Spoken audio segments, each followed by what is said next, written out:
Silent Hill 3 and Silent Hill Origins for the PSP were the only Silent Hill games I'd ever played. Silent Hill 2 has long been considered one of the greatest survival horror games ever made, and I know shit all about it. So let's make the remake my 131st Platinum Trophy.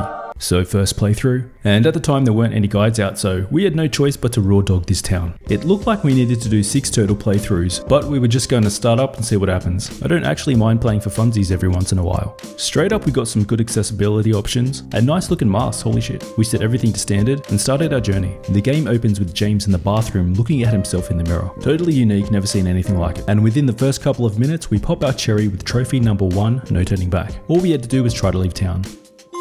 First impression, not gonna lie, frame rate is pretty shit. Man, are we sure this is performance mode? We met an unnamed stranger, let's just call her DEI Debbie, and she points us in the right direction. Once we made it into town, we popped trophy 2 and had our first enemy encounter. I don't have a weapon. We climb into a house to grab a radio along with a stick to defend ourselves. These guys are truly disgusting, with their main special attack being a projectile vomit. I know there's a trophy for breaking windows. Oh, far, I didn't notice you there, buddy. We picked up a coin from a bar and got beat up pretty bad in the process. Breaking glass was satisfying, and we got a trophy for destroying 50 windows. We entered a record store and collected 1/2 of a broken record, but I was really hurting, man. We had no healing items, so we had to scavenge for pills while being on high alert. Nope, that's just a can. Oh god, I needed that. We found ourselves at Neely's bar with the other half of the record, but the jukebox was missing a button, so the next location was an apartment building. Apartment 5 left his key. Says there's a leak upstairs. Honestly, I think a leak is the least of your problems. We found the button and we rushed back to the bar.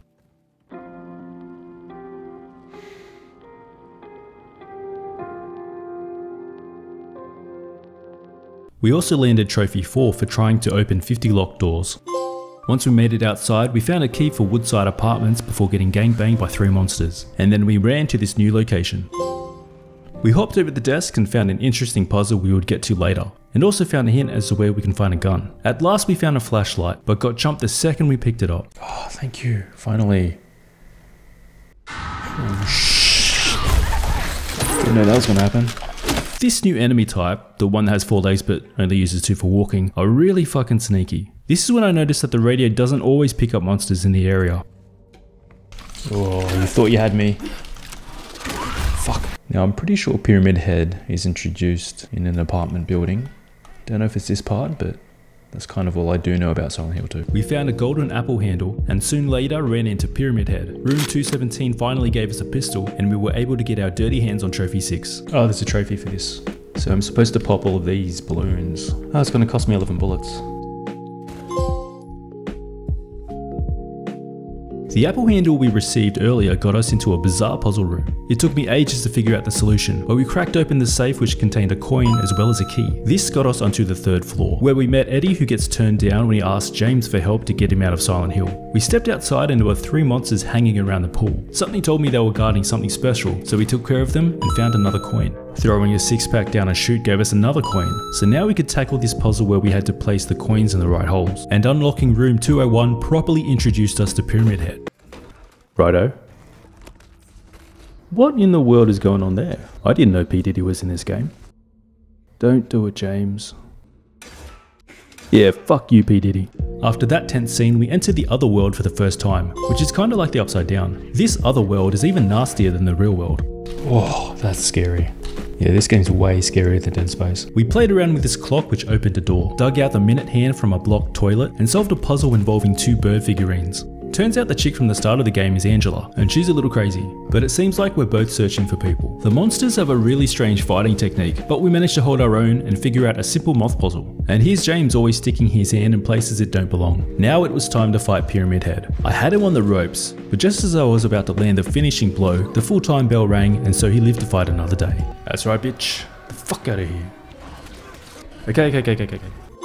We then crossed paths with a little girl. We had a brief interaction with her earlier, and she was about as obnoxious as this game's frame rate, but apparently she knew who Mary was. In the next scene, James meets a woman named Maria, and she escorts us somewhere she thinks Mary could be, a special place. We ended up spending a lot of time with Maria, as there is an ending you can only get if you treat her right. During our first date, we decided to take our new side chick bowling, and we bonded over pizza, which gave us the leftovers trophy. And Trophy 11 Blunt Force Trauma came shortly after for killing 75 enemies with melee weapons. Together we made our way to Jack's Inn. We saved Maria's ass, and in return she takes us to an establishment called Heaven's Night. She treats us to a really lackluster performance, like, "Come on girl, I just saved your life. Would it kill you to put in a little effort?" What is this?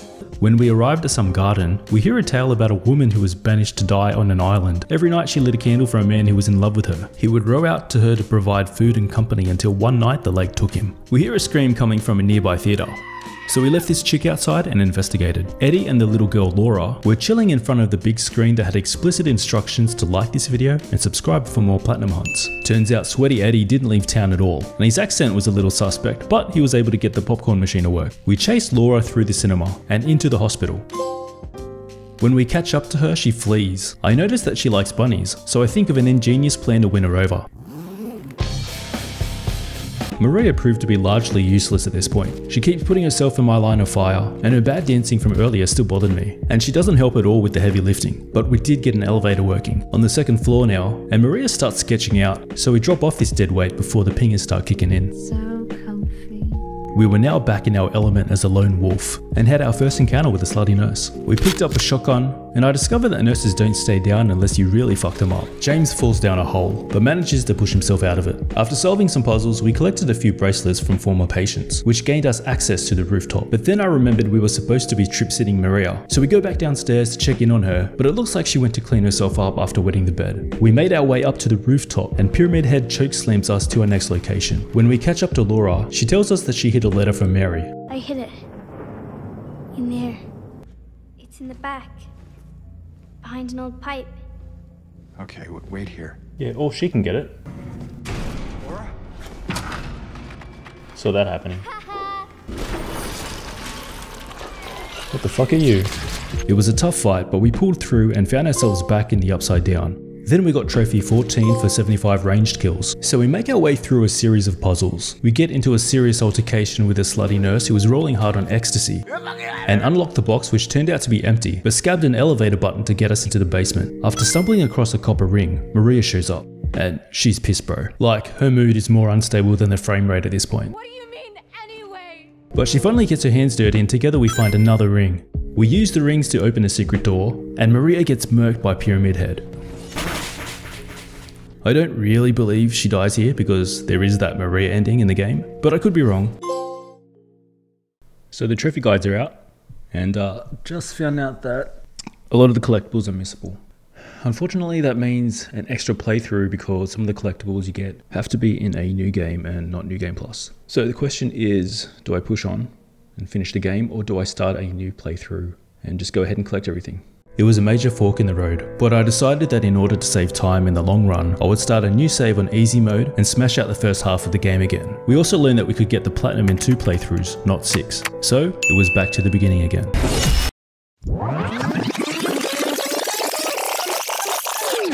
I spent the rest of the night getting back to the same point in the game, which only took about 4 hours and 15 minutes this time. So now we were back outside again chasing Laura, and caught up with Angela, who looks slightly better in this scene than in the first. Unfortunately, she's still batshit cray-cray, but I still would. We headed back to Jack's Inn, and popped trophy 16 for discovering the secret of room 106. What is the secret? I got no idea, but we pressed on, and kept collecting strange photos throughout the game. After a very long staircase, we popped trophy 17, and learned that these body bag enemy types we've been fighting were actually former prisoners who were executed by skewering. We blindly jump into a dark hole, and got ambushed by one, in platform sandals. Further on, we have this intense scene with Eddie. He jokes around and denies that he shot a dude, which I call bullshit, and then he pieces out on his own, all independent now. You're gonna go out there alone? Yeah. So now we find ourselves in the prison. I thought the hospital vibes couldn't be topped, but man, the prison was aesthetically my favourite location in Silent Hill 2. It felt cold, haunted, and utterly depressing. There were documents that alluded to a disease outbreak at some point, and I also loved the biblical imagery you could find. This is also when the enemies decided they can now climb walls, which is always terrifying. The prison had this puzzle mechanic where we had to use weights on a scale to open certain areas of the prison. We unlocked a powerful rifle, and popped trophy 18 for basically killing an enemy with each of the main weapons. After several trips to the scale that, for some reason, had an exposed titty, we collected the last weight from solitary confinement. We used it to balance out the scale and received the execution lever. Then we solved some rhymes of crimes and chose which crime rhymes were benign and which were not fine. After pulling on the wrong noose, we fell into a pit of monsters, but on the second attempt we made it out of the prison and into the labyrinth. We saw Angela again and found out she had some dark shit happen to her by her father, so we took it out on this picture frame. It was a pretty decent set piece, but I blew through just about all of my ammo. After progressing down some stairs, we bump into Maria? See, I knew she wasn't dead. At this point, I'm starting to believe that maybe James is the one who's a little fucked up in the head. Like, remember when he spaced out at a save point at Jack's Inn? You froze for a second. Yeah, it's fine. The next area was a maze of hallways.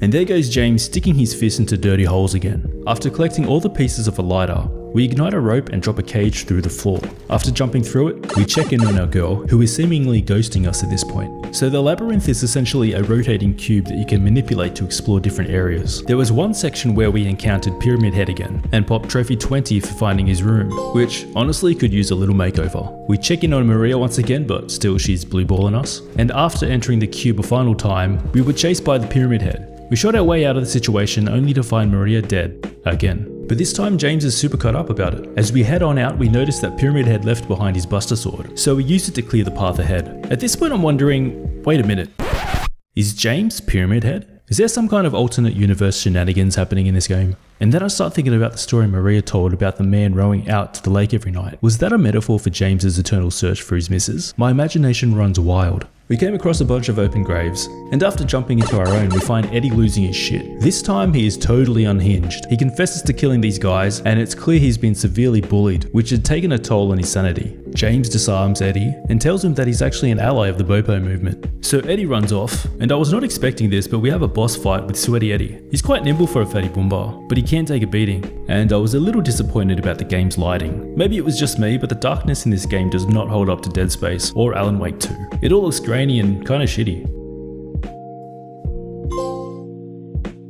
Outside, we jump on a boat and start rowing out, and there's a trophy for sitting on the lake for 10 minutes, so we chill out here for a while.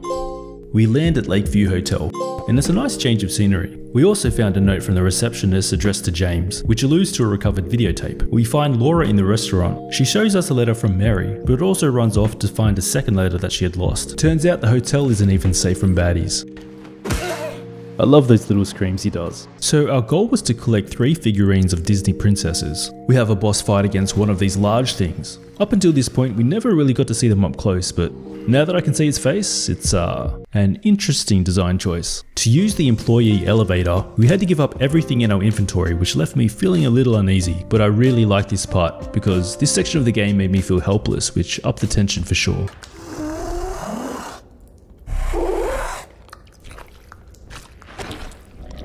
Also popped trophy 24 here called It's Bread.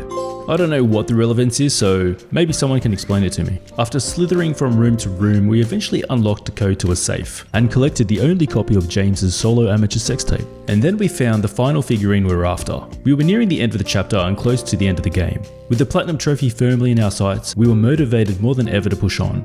I also really wanted to see what was on that sex tape. We recovered our shit from the locker and solved the music box puzzle. Everything that we had worked for over the last couple of hours at the Lakeview Hotel led to this moment. We entered room 312 where James and Mary had previously stayed, and we put the tape into the VCR.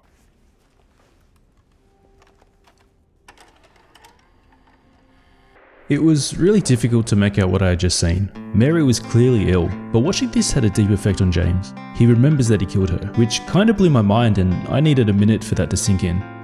Also definitely top 3 worst sex tape I've ever seen. After hearing a voice on the radio, James keeps going. I don't know why at this point, but he does. We were back in the other world again, and the music really captures the mood perfectly.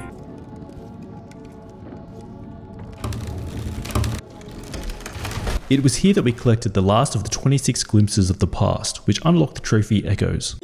In the basement, we speak to Angela one last time, and she is totally delusional at this point, but she accepts that she is broken, and it is presumed that she kills herself off screen. So this right here is the last save point of the game. As we enter the next room, we find Maria on an inverted table. Pyramid Head kills her again, and I think it's some kind of symbolism that James is repeatedly tortured for his guilt for killing Mary. Oh shit, there's 2 of them. Wait, I know what to do here. After the fight, each of them was holding an egg that fit into the doors leading out. Going through one door over the other would steer you towards a different ending for the story. Once we left the long hallway, we found the final strange photo and popped trophy 28. Climbing up a ladder brought us to Mary, but not really. It was Maria again. And then it was time for the final boss fight. I have no idea what's going on in this story. Is that it? Man, this woman needs help. Yes. I'm here. What the fuck? What? Here we got 3 trophies, for beating the boss, getting the leave ending, and for not using the radio throughout the entire game.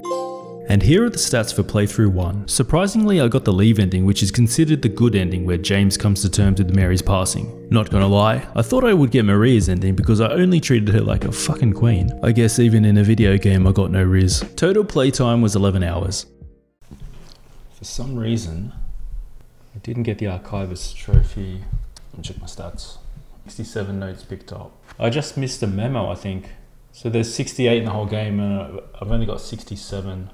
Alright, so I was just going through all of my collectibles. And it turns out I missed the director's note way back in Brookhaven Hospital, like halfway through the game. So that's shitty. I think I'll just go ahead and do a New Game Plus and recollect all the memos and hopefully it'll pop for me. This was going to add to my runtime, which could put the 10-hour speedrun into jeopardy. Before starting a new playthrough, I wanted to quickly get the water ending, so we loaded up from the last save and looked at Angela's knife a ton of times. We also let James bleed all over the place. In this ending, James ends up driving into the lake due to his guilt for killing Mary.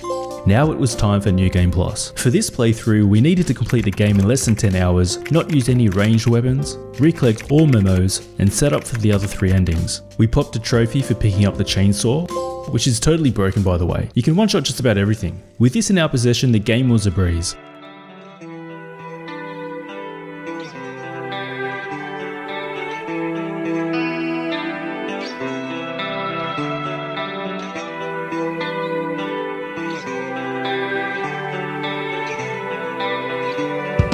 So one trophy we're kinda stuck with is Merciless. This is where we need to stomp kill 50 enemies. Fortunately, the Historical Society had a trap room where an infinite amount of bugs would spawn, and it was here we got trophy 34.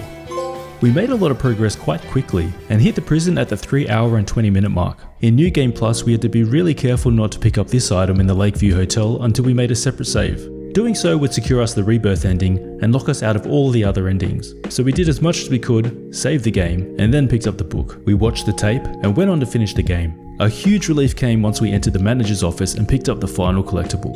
It turns out that all 68 memos in either a New Game or New Game Plus unlocks the Archivist trophy. Killing the final boss became trivial with the chainsaw on easy mode. You can literally two-shot each of her phases. Once we rolled credits, we got trophies for finishing the game in under 10 hours, completing New Game Plus, getting the rebirth ending, and finishing it without using any ranged weapons. This ending shows James rowing out with Mary's body in the hopes to have her resurrected. The total playtime here was 5 hours and 57 minutes, and that includes collecting all 68 memos. So it really was a generous 10-hour speedrun trophy. All that was left was to get the remaining endings, so we reloaded the save right before watching the tape, and we headed back to room 312. Fingers crossed we can get the Maria ending that dodged us the first time. We went through the Scarlet Egg door and sprinted down the final hallway quick sticks before the end of Mary's monologue, and it worked. As soon as we entered the final room, we found Mary sitting in her bed, and she and James have some real talk. Maria's existence is questionable. She seems to be a figment in James's imagination, and choosing her ending shows that he would rather ignore the realities of what he had done and to move on without facing the guilt of killing Mary. The fact that Maria dies multiple times throughout the story and leaves with a cough tells us that the cycle will continue to repeat. Then we got the dog ending, which gave us 2 trophies. It was pretty stupid to be honest, and suggests that a Shiba Inu was behind all of the events of Silent Hill, but the song during the end credits slaps pretty hard. And finally we got the UFO ending. Another joke ending that shows James getting abducted by Space James and a team of aliens. I don't really get the point of these last 2 endings. Maybe the devs were just having fun, but I didn't really care for them too much. But that was the last trophy for Silent Hill 2 that we needed, which ultimately gave us Platinum 131. So all up we're looking at roughly 11 hours for the first playthrough and 6 hours for the second playthrough with all the endings. Now, of course, I needlessly restarted my first playthrough after about 9 hours. So for me, it was a 26-hour plat, but I reckon you could easily get this done in around 20 hours with a good guide. Overall, I'm glad Silent Hill 2 didn't require 6 playthroughs as we originally thought, but what stops it from being a great platinum hunting experience is the fact that there is no chapter select or collectible tracker. But there is a healthy range of trophy types, and so far no glitched trophies have been reported. If you have made it to this point of the video, thank you so much, you are a true completionist. Leave us some feedback with a simple thumbs up or thumbs down, and hit me with a comment to read. Thanks for watching, happy hunting, and GG.